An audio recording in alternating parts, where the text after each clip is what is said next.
René Guénon, Mélange. Chapitre La gnose et les écoles spiritualistes. Article paru dans La gnose en 1909. La gnose, dans son sens le plus large et le plus élevé, c'est la connaissance. Le véritable gnosticisme ne peut donc pas être une école ou un système particulier, mais il doit être avant tout la recherche de la vérité intégrale. Cependant, il ne faudrait pas croire pour cela qu'ils doivent accepter toutes les doctrines quelles qu'elles soient, sous le prétexte que toutes contiennent une parcelle de vérité. Car la synthèse ne s'obtient point par un amalgame d'éléments disparates, comme le croient trop facilement les esprits habitués aux méthodes analytiques de la science occidentale moderne. On parle beaucoup actuellement d'union entre les diverses écoles dites spiritualistes, mais tous les efforts tentés jusqu'ici pour réaliser cette union sont restés vains. Nous pensons qu'il en sera toujours de même, car il est impossible d'associer des doctrines aussi dissemblables que le sont toutes celles que l'on range sous le nom de spiritualisme. De tels éléments ne pourront jamais constituer un édifice stable. Le tort de la plupart de ces doctrines, soi-disant spiritualistes, c'est de n'être en réalité que du matérialisme transposé sur un autre plan, et de vouloir appliquer au domaine de l'esprit les méthodes que la science ordinaire emploie pour étudier le monde illique. Ces méthodes expérimentales ne feront jamais connaître autre chose que de simples phénomènes, sur lesquels il est impossible d'édifier une théorie métaphysique quelconque, car un principe universel ne peut pas s'inférer de faits particuliers. D'ailleurs, la prétention d'acquérir la connaissance du monde spirituel par des moyens matériels est évidemment absurde. Cette connaissance, c'est en nous-mêmes seulement que nous pourrons trouver les principes, et non point dans les objets extérieurs. Certaines études expérimentales ont assurément leur valeur relative dans le domaine qui leur est propre, mais en dehors de ce même domaine, elles ne peuvent plus avoir aucune valeur. C'est pourquoi l'étude des forces dites psychiques, par exemple, ne peut présenter pour nous ni plus ni moins d'intérêt que l'étude de n'importe quelle autre force naturelle, et nous n'avons aucune raison de nous solidariser avec le savant qui poursuit cette étude, pas plus qu'avec le physicien ou le chimiste qui étudie d'autres forces. Il est bien entendu que nous parlons seulement de l'étude scientifique de ces forces dites psychiques, et non des pratiques de ceux qui, partant d'une idée préconçue, veulent y voir la manifestation des morts. Ces pratiques n'ont même plus l'intérêt relatif d'une science expérimentale, et elles ont le danger que présente toujours le maniement d'une force quelconque par des ignorants. Il est donc impossible à ceux qui cherchent à acquérir la connaissance spirituelle de s'unir à des expérimentateurs, psychistes ou autres, non point qu'ils aient du mépris pour ces derniers, mais simplement parce qu'ils ne travaillent pas sur le même plan qu'eux. Il leur est non moins impossible d'admettre des doctrines à prétention métaphysique, s'appuyant sur une base expérimentale, doctrines auxquelles on ne peut pas sérieusement accorder une valeur quelconque, et qui conduisent toujours à des conséquences absurdes. La gnose doit donc être écartée de toutes ces doctrines, et ne s'appuyer que sur la tradition orthodoxe contenue dans les livres sacrés de tous les peuples, tradition qui en réalité est partout la même, malgré les formes diverses qu'elle revêt pour s'adapter à chaque race et à chaque époque. Mais ici encore, il faut avoir bien soin de distinguer cette tradition véritable de toutes les interprétations erronées et de tous les commentaires fantaisistes qui en ont été donnés de nos jours par une foule d'écoles plus ou moins occultistes, qui ont malheureusement voulu parler trop souvent de ce qu'elles ignoraient. Il est facile d'attribuer une doctrine à des personnages imaginaires pour lui donner plus d'autorité et de se prétendre en relation avec des centres initiatiques perdus dans les régions les plus reculées du Tibet ou sur les cimes les plus inaccessibles de l'Himalaya. Mais ceux qui connaissent les centres initiatiques réels savent ce qu'il faut penser de ces prétentions. Ceci suffit pour montrer que l'union des écoles dites spiritualistes est impossible. Et que d'ailleurs, si même elle était possible, elle ne produirait aucun résultat valable, et par conséquent, serait bien loin d'être aussi souhaitable que le croient des gens bien intentionnés, mais insuffisamment renseignés sur ce que sont véritablement ces diverses écoles. En réalité, La seule union possible, c'est celle de tous les centres initiatiques orthodoxes qui ont conservé la vraie tradition dans toute sa pureté originelle. Mais cette union n'est pas seulement possible, elle existe actuellement, comme elle a existé de tout temps. Lorsque le moment sera venu, la Théba mystérieuse ou son contenu, tous les principes, s'ouvrira et montrera à ceux qui sont capables de contempler la lumière sans en être aveuglés l'édifice immuable de l'universelle synthèse. Dès le début de la publication de la revue La Gnose, nous avons répudié très nettement car il nous importait tout particulièrement de ne laisser subsister à ce sujet aucune équivoque dans l'esprit de nos lecteurs. Nous avons, disons-nous, répudié toute solidarité avec les différentes écoles dites spiritualistes, qu'il s'agisse des occultistes, des théosophistes, des spirites ou de tout autre groupement plus ou moins similaire. En effet, toutes ces opinions, qu'on peut réunir sous la dénomination commune de néo-spiritualistes, n'ont pas plus de rapport avec la métaphysique, qui seule nous intéresse, que n'en peuvent avoir les diverses écoles scientifiques ou philosophiques de l'Occident moderne.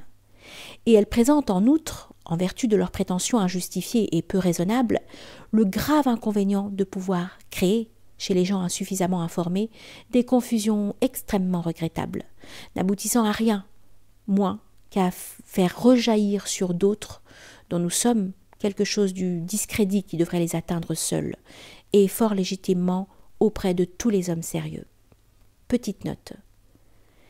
Il faut avoir soin de bien distinguer ce néo-spiritualisme du spiritualisme dit classique ou éclectique, doctrine fort peu intéressante sans doute et de nulle valeur au point de vue métaphysique, mais qui du moins ne se donne que pour un système philosophique comme les autres, tout superficiel. Il dut précisément son succès à ce manque même de profondeur qui le rend surtout fort commode pour l'enseignement universitaire. Fin de la note. C'est pourquoi nous estimons n'avoir aucun ménagement à garder vis-à-vis des théories en question.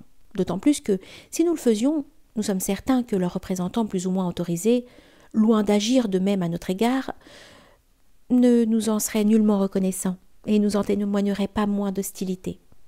Ce serait donc de notre part une pure faiblesse qui ne nous serait d'aucun profit, bien au contraire, et que pourraient toujours nous reprocher ceux qui connaissent là-dessus nos véritables sentiments.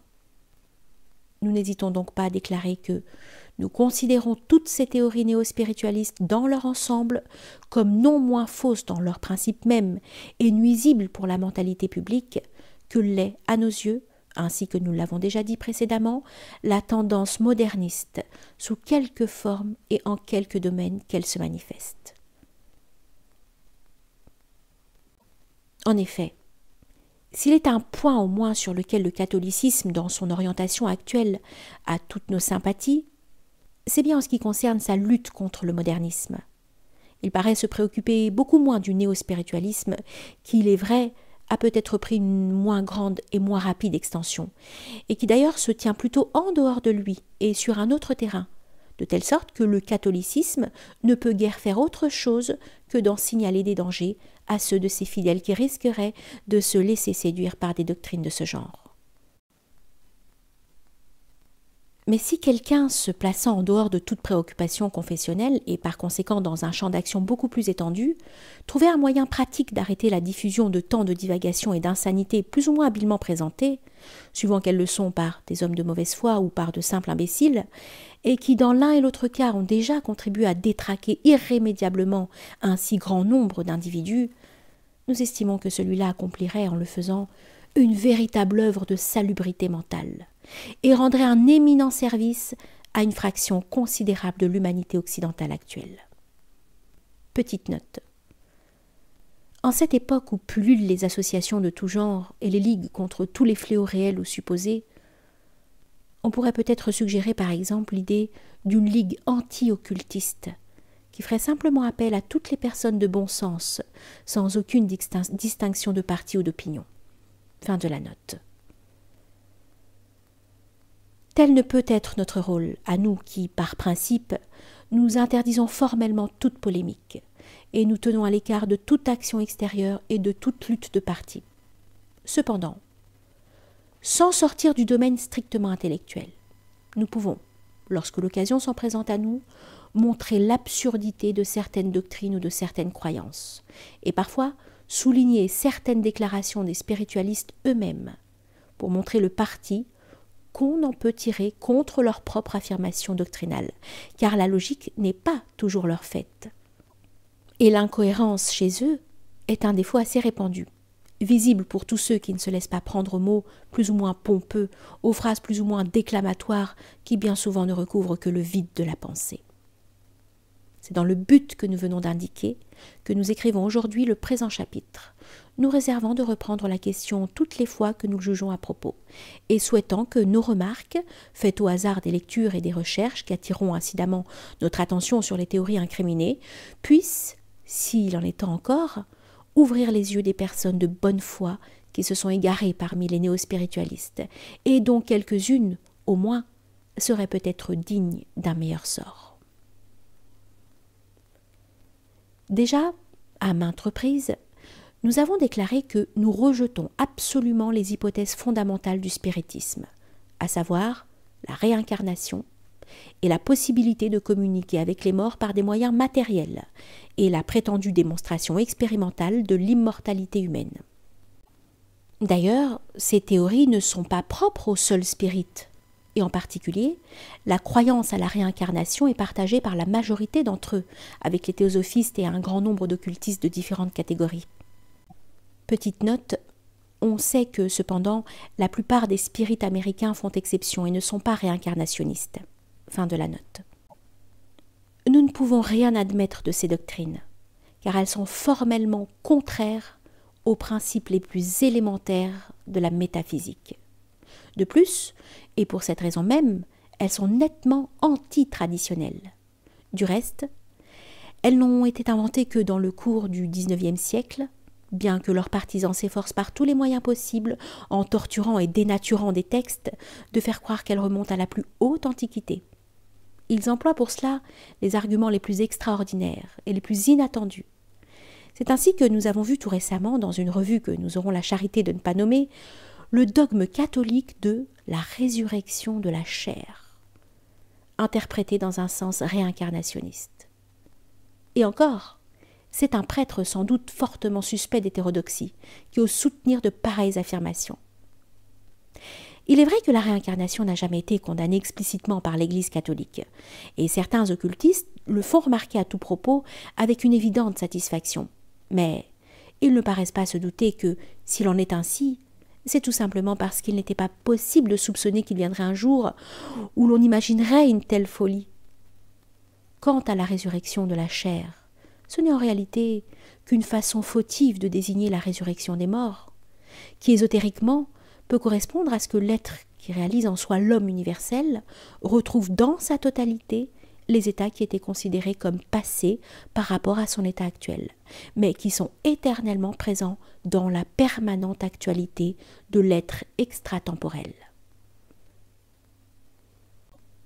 Dans un autre article de la même revue, nous avons relevé un aveu involontaire, voire même tout à fait inconscient, qui était assez amusant pour mériter d'être signalé en passant. Un spiritualiste déclare que la vérité est dans le rapport exact du contingent à l'absolu. Or, ce rapport étant celui du fini à l'infini, ne peut être que rigoureusement égal à zéro. Tirez vous-même la conclusion et voyez si après cela il subsiste encore quelque chose de cette prétendue vérité spiritualiste qu'on nous présente comme une future évidence expérimentale. Pauvre enfant humain, psycho-intellectuel, qu'on veut alimenter avec une telle vérité et à qui l'on veut faire croire qu'il est fait pour la connaître, l'aimer et la servir. Fidèle imitation de ce que le catéchisme catholique enseigne à l'égard de son Dieu anthropomorphe. Comme cet enseignement spiritualiste paraît, dans l'intention de ses promoteurs, se proposer surtout un but sentimental et moral, nous nous demandons si bien la peine de vouloir aux vieilles religions, si c'est bien la peine de vouloir aux vieilles religions qui, malgré tous leurs défauts, avaient du moins une valeur incontestable à ce point de vue relatif, substituer des conceptions bizarres qui ne les remplaceront avantageusement sous aucun rapport et qui, surtout, seront parfaitement incapables de remplir le rôle social auquel elles prétendent. Revenons à la question de la réincarnation. Ce n'est pas ici le lieu d'en démontrer l'impossibilité métaphysique, c'est-à-dire l'absurdité. Nous avons déjà donné tous les éléments de cette démonstration. et nous la compléterons en d'autres études. Pour le moment, nous devons nous borner à voir ce qu'en disent ses partisans eux-mêmes, afin de découvrir la base que cette croyance peut avoir dans leur entendement. Les spirites veulent surtout démontrer la réincarnation expérimentalement, par des faits, et certains occultistes les suivent dans ces recherches qui, naturellement, n'ont encore abouti à rien de probant, non plus qu'en ce qui concerne la démonstration scientifique de l'immortalité. D'un autre côté, la plupart des théosophistes ne voient, paraît-il, dans la théorie réincarnationniste qu'une sorte de dogme, d'article de foi qu'on doit admettre pour des motifs d'ordre sentimental, mais dont il serait impossible de donner aucune preuve rationnelle ou sensible. Nous prions nos lecteurs de nous excuser si, dans la suite, nous ne pouvons donner toutes les références d'une façon précise, car il est des gens que peut-être la vérité offenserait. Mais, pour faire comprendre le raisonnement par lequel quelques occultistes essayent de prouver la réincarnation, il est nécessaire que nous prévenions tout d'abord que ceux auxquels nous faisons allusion sont partisans du système géocentrique. C'est-à-dire, ils regardent la Terre comme le centre de l'univers, soit matériellement, au point de vue de l'astronomie physique même, comme Auguste Strindberg et divers autres, soit, au moins, s'ils ne vont pas jusque-là, par un certain privilège en ce qui concerne la nature de ses habitants. Pour eux, en effet, la Terre est le seul monde où il y ait des êtres humains, parce que les conditions de la vie dans les autres planètes ou dans les autres systèmes sont trop différentes de celles de la Terre pour qu'un homme puisse s'y adapter. Il résulte de là que, par homme, ils entendent exclusivement un individu corporel, doué des 5 sens physiques, des facultés correspondantes, sans oublier le langage parlé, même écrit, et de tous les organes nécessaires aux diverses fonctions de la vie humaine terrestre. Ils ne conçoivent pas que l'homme existe sous d'autres formes de vie que celle-là. Petite note. D'ailleurs, nous pouvons noter en passant que tous les écrivains, astronomes ou autres, qui ont émis des hypothèses sur les habitants des autres planètes, les ont toujours, et peut-être inconsciemment, conçus à l'image plus ou moins modifiée des êtres humains terrestres. Fin de la note. Nous disions qu'ils ne conçoivent pas que l'homme existe sous d'autres formes de vie que celle-là, ni à plus forte raison qu'il puisse exister en mode immatériel, informel, extratemporel, extraspatial, et surtout en dehors et au-delà de la vie. Petite note. L'existence des êtres individuels dans le monde physique est en effet soumise à un ensemble de 5 conditions. L'espace, le temps, la matière, la forme et la vie, que l'on peut faire correspondre aux 5 sens corporels, ainsi d'ailleurs qu'aux 5 éléments. Cette question très importante sera traitée par nous avec tous les développements qu'elle comporte au cours d'autres études. Fin de la note. Par suite, les hommes ne peuvent se réincarner que sur la Terre, puisqu'il n'y a aucun autre lieu dans l'univers où il leur soit possible de vivre. Remarquons d'ailleurs que ceci est contraire à plusieurs autres conceptions suivant lesquelles l'homme s'incarnerait dans diverses planètes, comme l'admit Louis Figuier, ou en divers mondes, soit simultanément, comme l'imagina Blanqui, soit successivement, comme tendrait à l'impliquer la théorie du retour éternel de Nietzsche. Certains ont même été jusqu'à prétendre que l'individu humain pouvait avoir plusieurs corps matériels, vivant en même temps dans différentes planètes du monde physique. Nous devons encore ajouter que les occultistes dont nous avons parlé joignent à leur doctrine géocentrique son accompagnement habituel, la croyance à l'interprétation littérale et vulgaire des Écritures. Ils ne perdent aucune occasion de se moquer publiquement des triples et septuples sens des ésotéristes et des kabbalistes. Donc, suivant leur théorie, conforme à la traduction exotérique de la Bible, à l'origine l'homme, sortant des mains du Créateur, nous pensons qu'on ne pourra pas nier que ce soit là de l'anthropomorphisme, fut placé sur la terre pour cultiver son jardin, c'est-à-dire, selon eux, pour évoluer la matière physique, supposée plus subtile alors qu'aujourd'hui. Par l'homme, il faut entendre ici la collectivité humaine tout entière, la totalité du genre humain, de telle sorte que tous les hommes, sans aucune exception, et en nombre inconnu, mais assurément fort grand, furent d'abord incarnés en même temps sur la terre. Dans ces conditions, il ne pouvait évidemment se produire aucune naissance, puisqu'il n'y avait aucun homme non incarné. Et il en fut ainsi tant que l'homme ne mourut pas, c'est-à-dire jusqu'à la chute, entendue dans son sens exotérique, comme un fait historique, mais que l'on considère cependant comme pouvant représenter toute une suite d'événements qui ont dû se dérouler au cours d'une période de plusieurs siècles.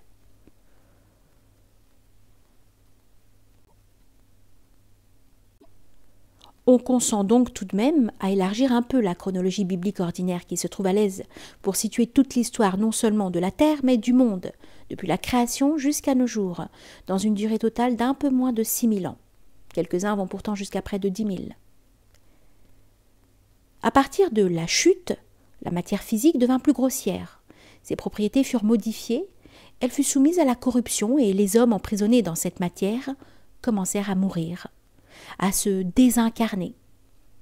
Ensuite, ils commencèrent également à naître, car ces hommes désincarnés restaient dans l'espace, dans l'atmosphère invisible de la Terre, tendant à se réincarner, à reprendre la vie physique terrestre dans de nouveaux corps humains.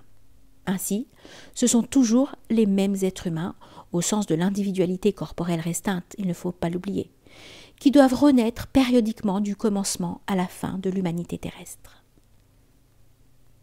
Comme on le voit, ce raisonnement est fort simple et parfaitement logique, mais à la condition d'en admettre d'abord le point de départ, à savoir l'impossibilité pour l'être humain d'exister dans des modalités autres que la forme corporelle terrestre, ce qui, nous le répétons, n'est en aucune façon conciliable avec les notions même élémentaires de la métaphysique. Il paraît que c'est là l'argument le plus solide que l'on puisse fournir à l'appui de l'hypothèse de la réincarnation. Nous ne pouvons pas en effet prendre un seul instant au sérieux les arguments d'ordre moral et sentimental, basés sur la constatation d'une prétendue injustice dans l'inégalité des conditions humaines. Cette constatation provient uniquement de ce qu'on envisage toujours des faits particuliers en les isolant de l'ensemble dont ils font partie. Alors que si on les replace dans cet ensemble, il ne saurait y avoir évidemment aucune injustice. Ou pour employer un terme à la fois plus exact et plus étendu, aucun déséquilibre, puisque ces faits sont, comme tout le reste, des éléments de l'harmonie totale. Nous nous sommes d'ailleurs suffisamment expliqués sur cette question, et nous avons montré que le mal n'a aucune réalité, que ce qu'on appelle ainsi n'est qu'une relativité considérée analytiquement, et que, au-delà de ce point de vue spécial de la mentalité humaine, l'imperfection est nécessairement illusoire, car elle ne peut exister que comme élément du parfait, lequel ne saurait évidemment contenir rien d'imparfait. Il est facile de comprendre que la diversité des conditions humaines ne provient pas d'autre chose que des différences de nature qui existent entre les individus eux-mêmes, qu'elle est inhérente à la nature individuelle des êtres humains terrestres, et qu'elle n'est pas plus injuste ni moins nécessaire, étant du même ordre, quoiqu'à un autre degré, que la variété des espèces animales et végétales, contre laquelle personne n'a encore jamais songé à protester au nom de la justice, ce qui serait d'ailleurs parfaitement ridicule. Les conditions spéciales de chaque individu concourent à la perfection de l'être total, dont cet individu est une modalité ou un état particulier, et dans la totalité de l'être, tout est relié et équilibré par l'enchaînement harmonique des causes et des effets. Mais lorsqu'on parle de causalité, quiconque possède la moindre notion métaphysique ne peut entendre par là rien qui ressemble de près ou de loin à la conception mystico-religieuse des récompenses et des punitions, qui, après avoir été appliquée à une vie future extraterrestre, l'a été par les néo-spiritualistes à de prétendues vies successives sur la Terre, ou tout au moins dans le monde physique. Petite note, à cette conception des sanctions religieuses se rattache la théorie tout occidentale du sacrifice et de l'expiation, dont nous aurons ailleurs à démontrer l'inanité. Fin de la note. Les spirites, surtout, ont particulièrement abusé de cette conception tout anthropomorphiste et en ont tiré des conséquences qui ont souvent, jusque-là, la plus extrême absurdité. Tel est l'exemple bien connu de la victime qui poursuit jusque dans une autre existence sa vengeance contre son meurtrier. L'assassiné deviendra alors assassin à son tour et le meurtrier devenu victime devra se venger encore dans une nouvelle existence. et ainsi de suite, indéfiniment. Un autre exemple du même genre est celui du cocher qui écrase un piéton. Par punition, le cocher devenu piéton dans sa vie suivante sera écrasé par le piéton devenu cocher. Mais logiquement, celui-ci devra ensuite subir la même punition, de sorte que ces deux malheureux individus seront obligés de s'écraser ainsi alternativement l'un l'autre jusqu'à la fin des siècles, car il n'y a évidemment aucune raison pour que cela s'arrête. Nous devons du reste, pour être impartial, ajouter que, sur ce point, certains occultistes ne le cèdent en rien aux spirites, car nous avons entendu l'un d'eux raconter l'histoire suivante comme exemple des conséquences effrayantes que peuvent entraîner des actes considérés généralement comme assez indifférents. Un écolier s'amuse à briser une plume, puis la jette. Les molécules du métal garderont à travers toutes les transformations qu'elles auront à subir le souvenir de la méchanceté dont cet enfant fait preuve à leur égard. Finalement, après quelques siècles, ces molécules passeront dans les organes d'une machine quelconque et un jour, un accident se produira et un ouvrier mourra broyé par cette machine. Or, il se trouvera justement que cet ouvrier sera l'écolier dont il a été question, qui se sera réincarné pour subir le châtiment de son acte antérieur. Il serait assurément difficile d'imaginer quelque chose de plus extravagant que de semblables contes fantastiques qui suffisent pour donner une juste idée de la mentalité de ceux qui les inventent, et surtout de ceux qui y croient. Une conception qui se rattache assez étroitement à celle de la réincarnation et qui compte aussi de nombreux partisans parmi les néo-spiritualistes est celle d'après laquelle chaque être devrait, au cours de son évolution, passer successivement par toutes les formes de vie, terrestres et autres.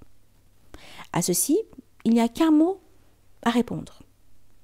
Une telle théorie est une impossibilité, pour la simple raison qu'il existe une indéfinité de formes vivantes par lesquelles un être quelconque ne pourra jamais passer, ces formes étant toutes celles qui sont occupées par les autres êtres.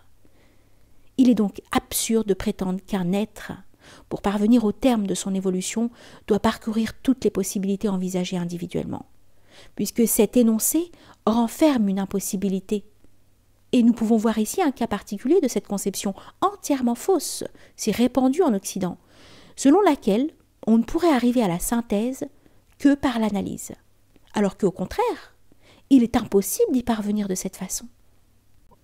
Quand bien même un être aurait parcouru ainsi une indéfinité de possibilités, toute cette évolution ne pourrait jamais être que rigoureusement égale à zéro par rapport à la perfection, car l'indéfini procédant du fini étant produit par lui, comme le montre clairement la génération des nombres, donc y étant contenu en puissance, n'est en somme que le développement des potentialités du fini, et par conséquent ne peut évidemment avoir aucun rapport avec l'infini. Ce qui revient à dire que, considéré de l'infini ou de la perfection qui est identique à l'infini, il ne peut être que zéro. La conception analytique de l'évolution revient donc à ajouter indéfiniment zéro à lui-même, par une indéfinité d'addition distincte et successive dont le résultat final sera toujours zéro. On ne peut sortir de cette suite stérile d'opérations analytiques que par l'intégration, et celle-ci s'effectue d'un seul coup par une synthèse immédiate et transcendante qui n'est logiquement précédée d'aucune analyse. D'autre part, puisque, comme nous l'avons expliqué à diverses reprises, le monde physique tout entier, dans le déploiement intégral de toutes les possibilités qu'il contient, n'est que le domaine de manifestation d'un seul état d'être individuel, ce même état d'être contient en lui, a fortiori, les potentialités correspondantes à toutes les modalités de la vie terrestre, qui n'est qu'une portion très restreinte du monde physique. Donc si le développement complet de l'individualité actuelle qui s'étend indéfiniment au-delà de la modalité corporelle embrasse toutes les potentialités dont les manifestations constituent l'ensemble du monde physique, elle embrasse en particulier toutes celles qui correspondent aux diverses modalités de la vie terrestre. Ceci rend donc inutile la supposition d'une multiplicité d'existences à travers lesquelles l'être s'élèverait progressivement de la modalité de vie la plus inférieure, celle du minéral, jusqu'à la modalité humaine, considérée comme la plus élevée, en passant successivement par le végétal et l'animal, avec toute la multiplicité de degrés que comporte chacun de ces règnes. L'individu, dans son extension intégrale, contient simultanément les possibilités qui correspondent à tous ces degrés. Cette simultanéité ne se traduit en succession temporelle que dans le développement de son unique modalité corporelle, au cours duquel, comme le montre l'embryologie, il passe en effet par tous les stades correspondants, depuis la forme unicellulaire des êtres organisés les plus élémentaires, et même, en remontant plus encore, depuis le cristal, qui présente d'ailleurs plus d'une analogie avec ces êtres rudimentaires, jusqu'à la forme humaine terrestre. Mais pour nous, ces considérations ne sont nullement une preuve de la théorie transformiste, car nous ne pouvons regarder que comme une pure hypothèse la prétendue loi d'après laquelle l'ontogénie serait parallèle à la phylogénie. En effet, si le développement de l'individu, ou ontogénique, est constatable par l'observation directe, personne n'oserait prétendre qu'il puisse en être de même du développement de l'espèce, ou phylogénique. D'ailleurs, même dans le sens restreint que nous venons d'indiquer, le point de vue de la succession perd presque tout son intérêt par la simple remarque que le germe, avant tout développement, contient déjà en puissance l'être complet. Et ce point de vue doit toujours demeurer subordonné à celui de la simultanéité auquel nous conduit nécessairement la théorie métaphysique des états multiples de l'être. Donc, en laissant de côté la considération essentiellement relative du développement embryogénique de la modalité corporelle, considération qui ne peut être pour nous que l'indication d'une analogie par rapport à l'individualité intégrale, il ne peut être question, en raison de l'existence simultanée dans l'individu de l'indéfinité des modalités vitales, ou ce qui revient au même des possibilités correspondantes, il ne peut, disons-nous, être question que d'une succession purement logique, et non temporelle, c'est-à-dire d'une hiérarchisation de ces modalités ou de ces possibilités dans l'extension de l'état d'être individuel dans lequel elles ne se réalisent pas corporellement. À ce propos, et pour montrer que ces conceptions ne nous sont pas particulières, nous avons pensé qu'il serait intéressant de reproduire ici quelques extraits du chapitre consacré à cette question dans les cahiers d'enseignement d'une des rares fraternités initiatiques sérieuses qui existent encore actuellement en Occident. Nous citons: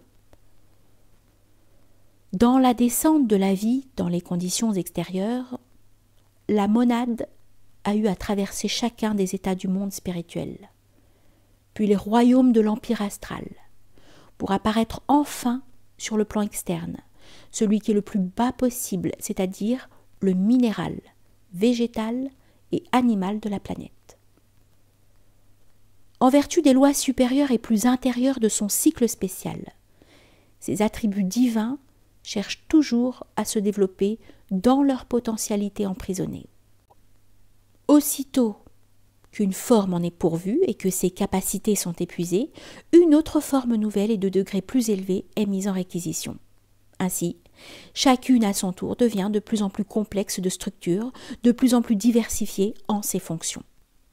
C'est ainsi que nous voyons la monade vivante commencer au minéral, dans le monde extérieur, puis la grande spirale de son existence évolutionnaire s'avancer lentement, imperceptiblement, mais cependant progresser toujours.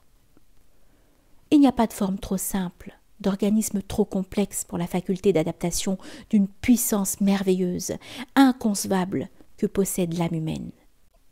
Et à travers le cycle entier de la nécessité, le caractère de son génie, le degré de son émanation spirituelle et les états auxquels elle appartient à l'origine sont conservés strictement avec une exactitude mathématique.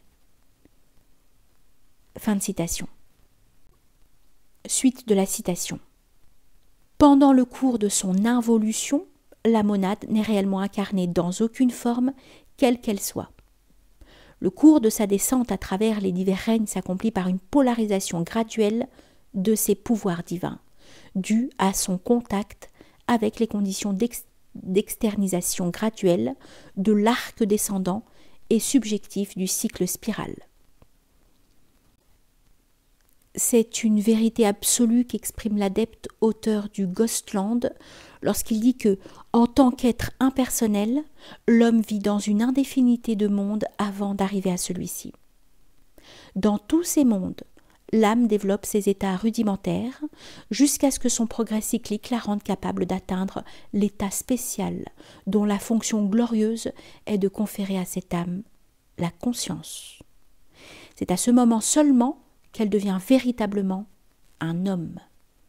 À tout autre instant de son voyage cosmique, elle n'est qu'un être embryonnaire, une forme passagère, une créature impersonnelle en laquelle brille une partie, mais une partie seulement de l'âme humaine, non individualisée. Lorsque le grand étage de conscience, sommet de la série des manifestations matérielles, est atteint, jamais l'âme ne rentrera dans la matrice de la matière, ne subira l'incarnation matérielle. Désormais, ces renaissances sont dans le royaume de l'esprit. Ceux qui soutiennent la doctrine étrangement illogique de la multiplicité des naissances humaines n'ont assurément jamais développé en eux-mêmes l'état lucide de conscience spirituelle. Sinon, la théorie de la réincarnation, affirmée et soutenue aujourd'hui par un grand nombre d'hommes et de femmes versés dans la sagesse mondaine, entre guillemets, n'aurait pas le moindre crédit. Une éducation extérieure est relativement sans valeur comme moyen d'obtenir la connaissance véritable. Fin de citation. On ne trouve dans la nature aucune analogie en faveur de la réincarnation, tandis que, en revanche, on en trouve de nombreuses dans le sens contraire.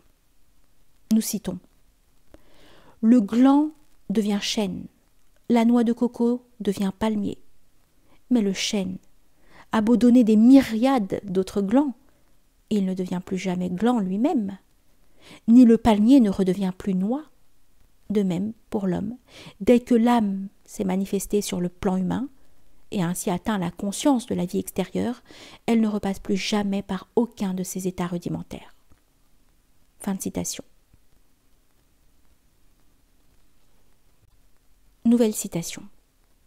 Une publication récente affirme que ceux qui ont mené une vie noble et digne d'un roi, fût-ce même dans le corps d'un mendiant, dans leur dernière existence terrestre, revivront comme nobles rois ou autres personnages de haut rang. Mais nous savons ce que les rois et les nobles ont été dans le passé et sont dans le présent, souvent les pires spécimens de l'humanité qu'il soit possible de concevoir au point de vue spirituel.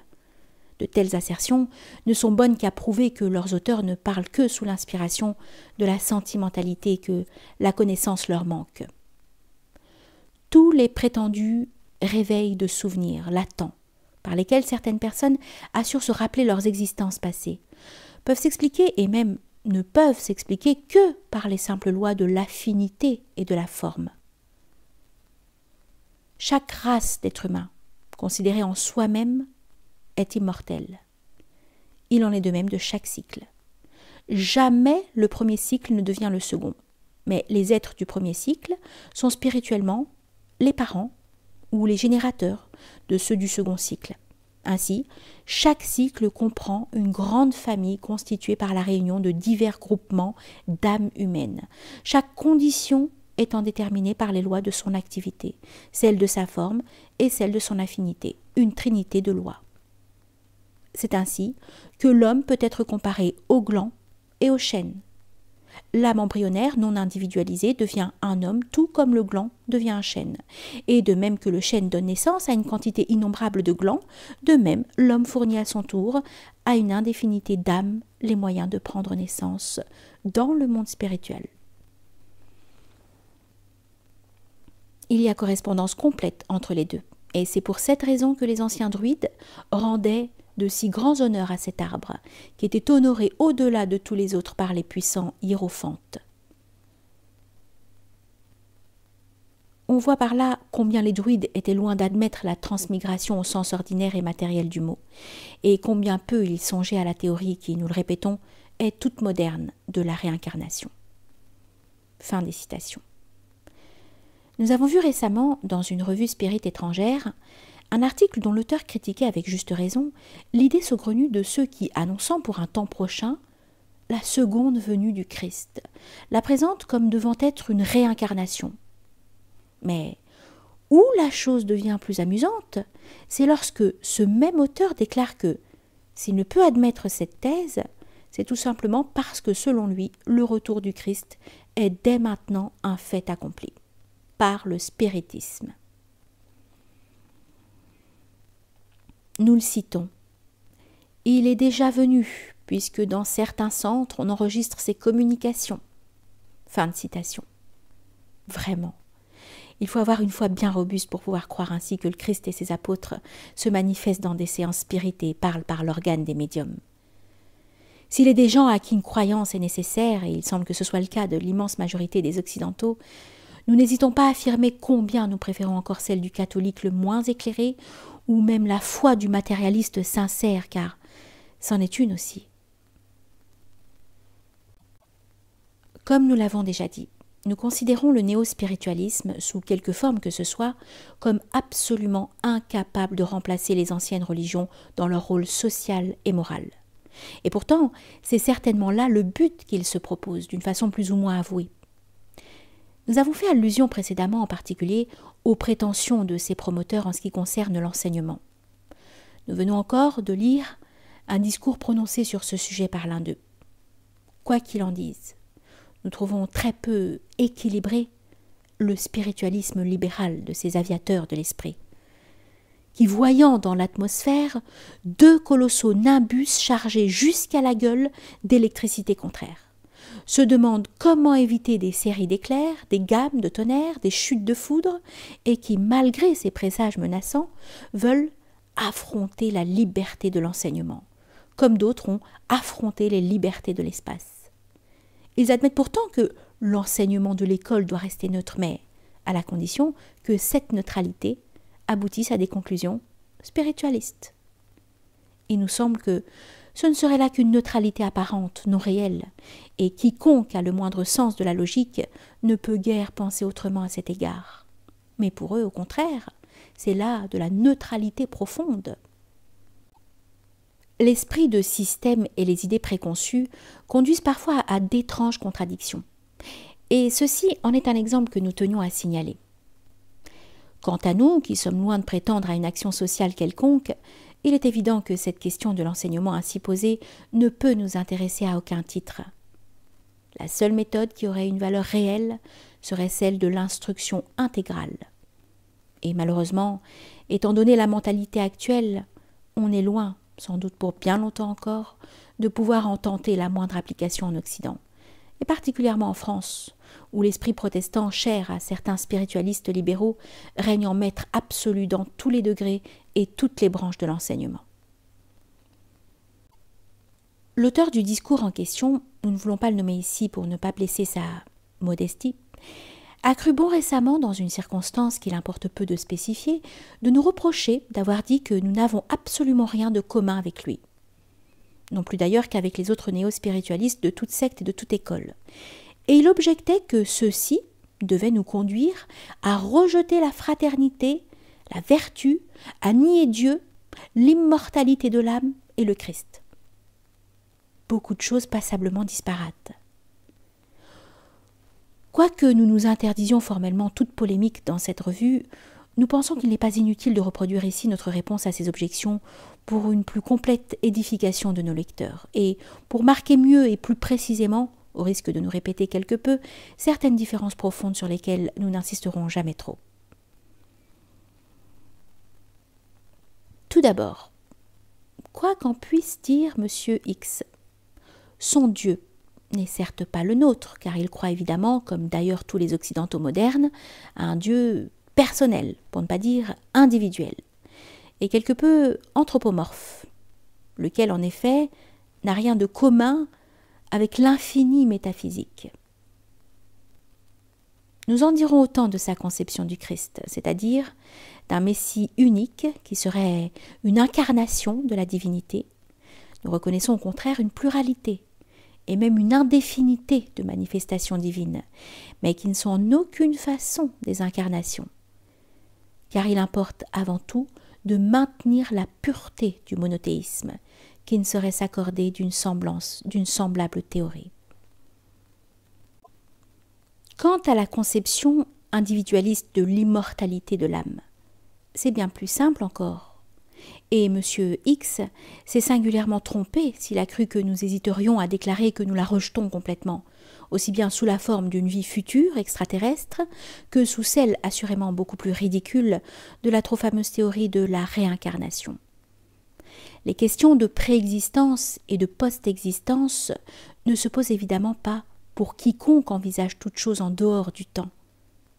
D'ailleurs, l'immortalité ne peut être qu'une extension indéfinie de la vie, et elle ne sera jamais que rigoureusement égale à zéro en face de l'éternité, qui seule nous intéresse, et qui est au-delà de la vie, aussi bien que du temps de toutes les autres conditions limitatives de l'existence individuelle. Nous savons fort bien que les Occidentaux tiennent par-dessus tout à leur moi, mais quelle valeur peut avoir une tendance purement sentimentale comme celle-là? Tant pis pour ceux qui préfèrent d'illusoires consolations à la vérité. Enfin, la fraternité et la vertu ne sont manifestement pas autre chose que de simples notions morales. Et la morale, qui est toute relative et qui ne concerne que le domaine très spécial et restreint de l'action sociale, n'a absolument rien à faire avec la gnose, qui est exclusivement métaphysique. Et nous ne pensons pas que ce soit trop nous risquer, comme dit M. X, que d'affirmer que celui-ci ignore tout de la métaphysique. Ceci soit dit, d'ailleurs, sans lui en faire le moindre reproche, car il est incontestablement permis d'ignorer ce qu'on n'a jamais eu l'occasion d'étudier. À l'impossible, nul n'est tenu. Nous avons dit précédemment, mais sans y insister, qu'il existe des gens, spirites ou autres, qui s'efforcent de prouver expérimentalement la thèse réincarnationniste. Une pareille prétention doit paraître tellement invraisemblable à toute personne douée simplement du plus vulgaire bon sens qu'on serait tenté a priori de supposer qu'il ne peut s'agir là que de quelques mauvaises plaisanteries. Mais il paraît pourtant qu'il n'en est rien. Voici en effet qu'un expérimentateur réputé sérieux, qui s'est acquis une certaine considération scientifique par ses travaux sur le psychisme, mais qui malheureusement pour lui semble s'être peu à peu converti presque entièrement en théorie spirite, il arrive assez fréquemment que les savants ne sont pas exempts d'une certaine naïveté, a publié tout récemment un ouvrage contenant l'exposé de ses recherches sur les prétendues vies successives, au moyen des phénomènes de régression de la mémoire, qu'il a cru constater chez certains sujets hypnotiques ou magnétiques. Nous disons qu'il a cru constater, car si nous ne pouvons en aucune façon songer à mettre en doute sa bonne foi, nous pensons du moins que les faits qu'il interprète, ainsi, en vertu d'une hypothèse préconçue, s'expliquent en réalité d'une façon tout autre et beaucoup plus simple. En somme, ces faits se résument en ceci.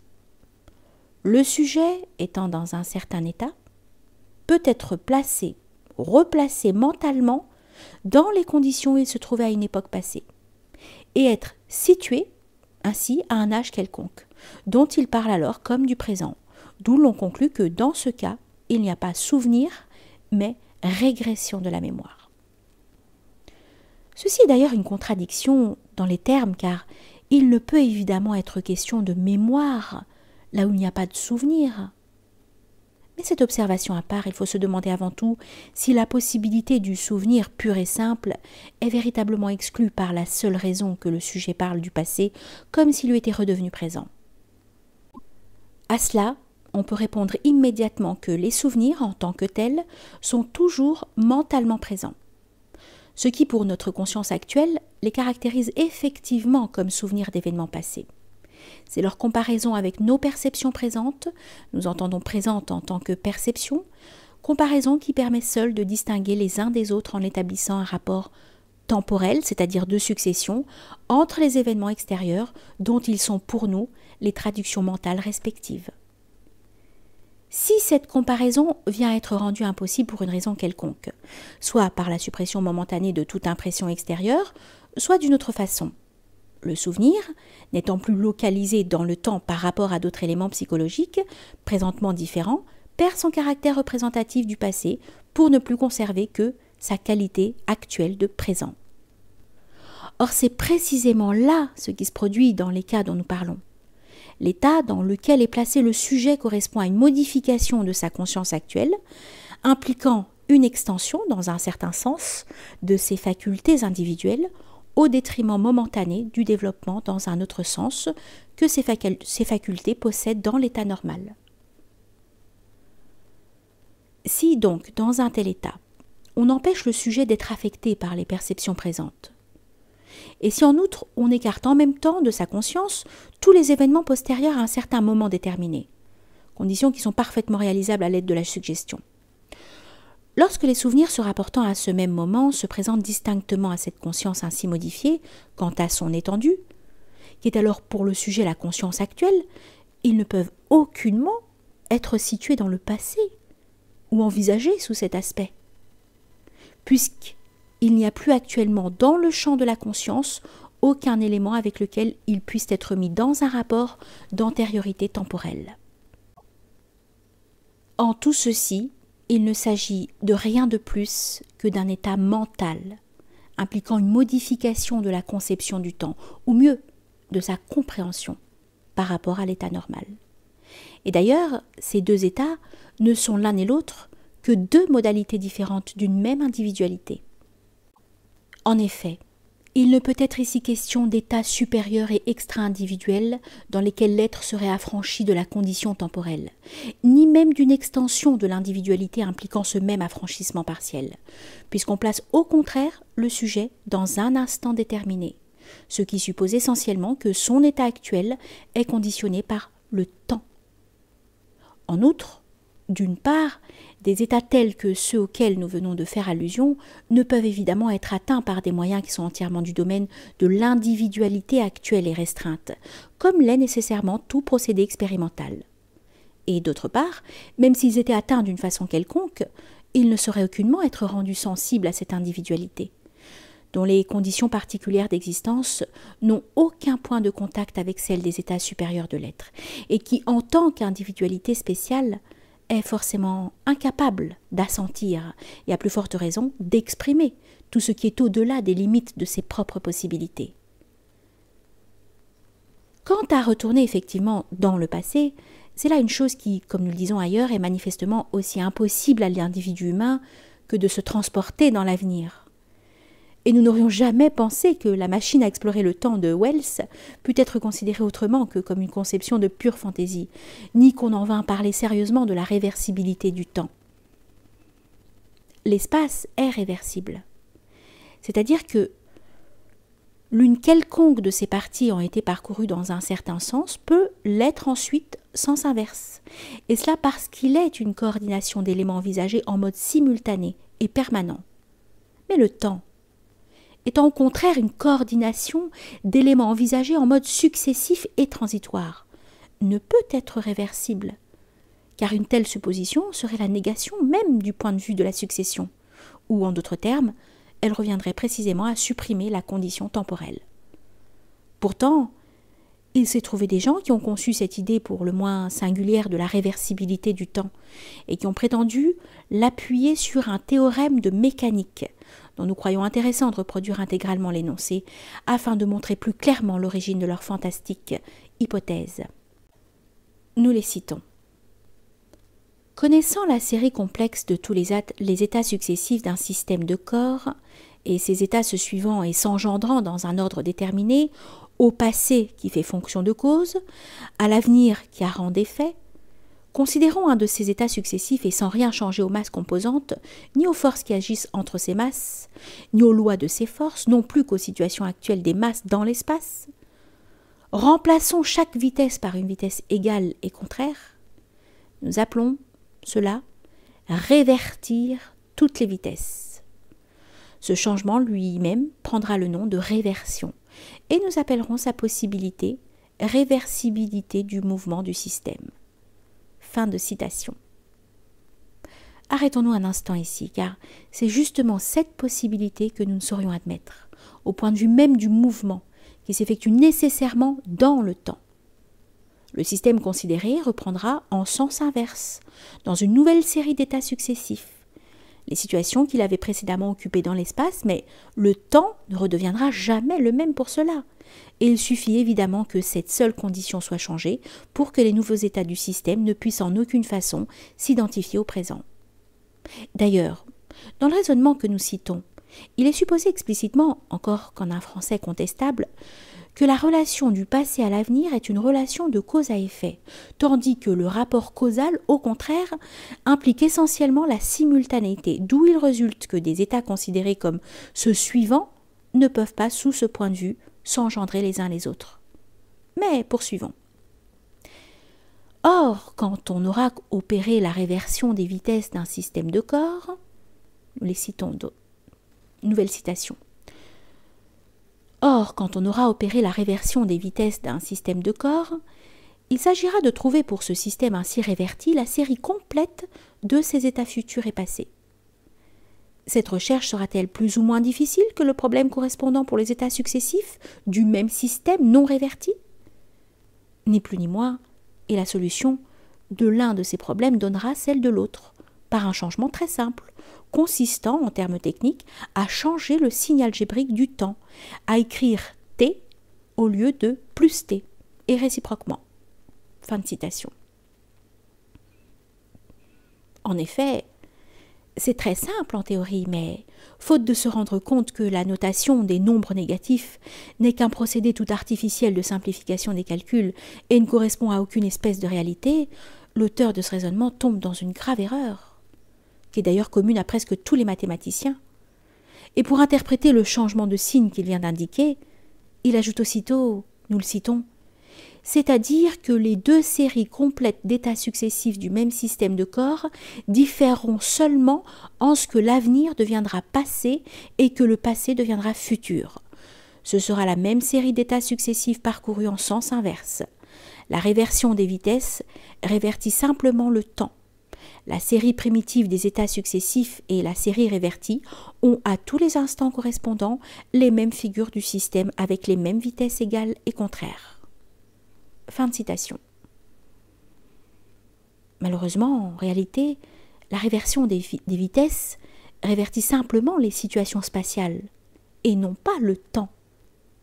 Au lieu d'être la même série d'états successifs parcourus en sens inverse, ce sera une seconde série inversement homologue de la première, quant à l'espace seulement. Le passé ne deviendra pas futur pour cela, et l'avenir ne deviendra pas passé qu'en vertu de la loi naturelle et normale de la succession, ainsi que cela se produit à chaque instant.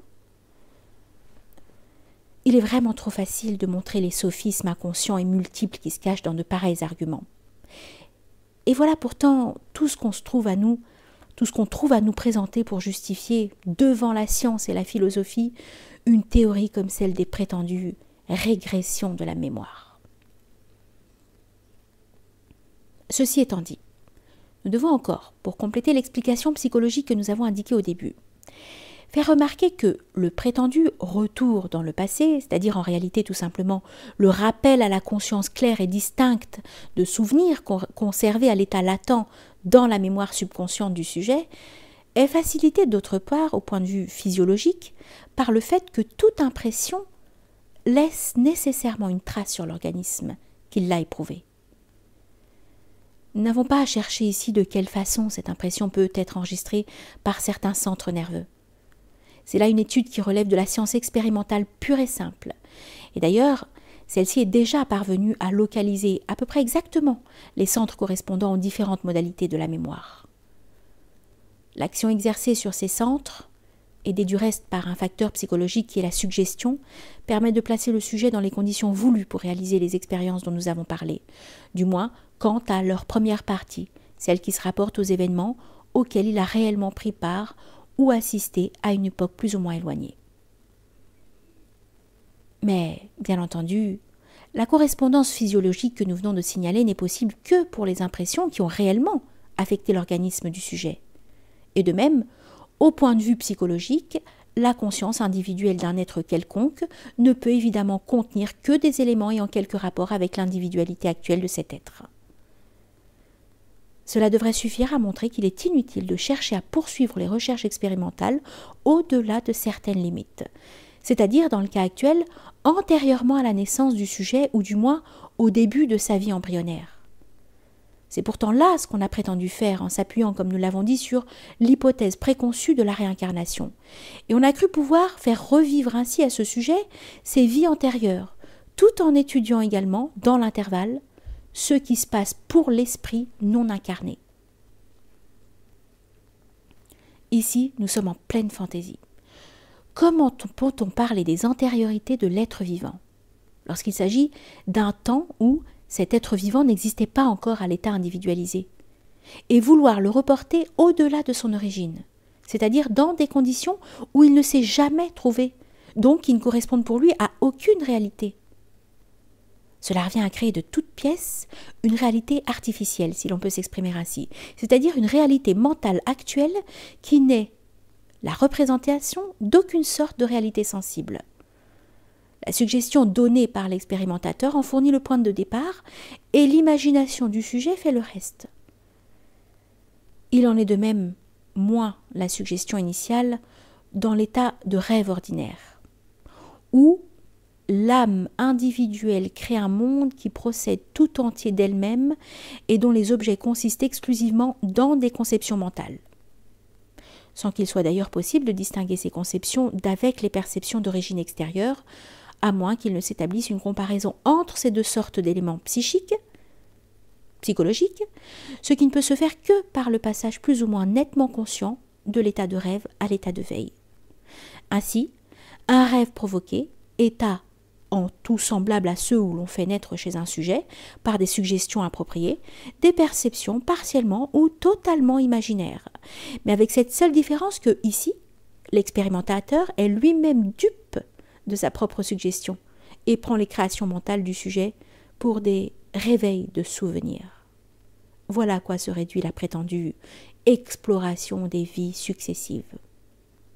L'unique preuve expérimentale que les réincarnationnistes aient pu fournir en faveur de leur théorie.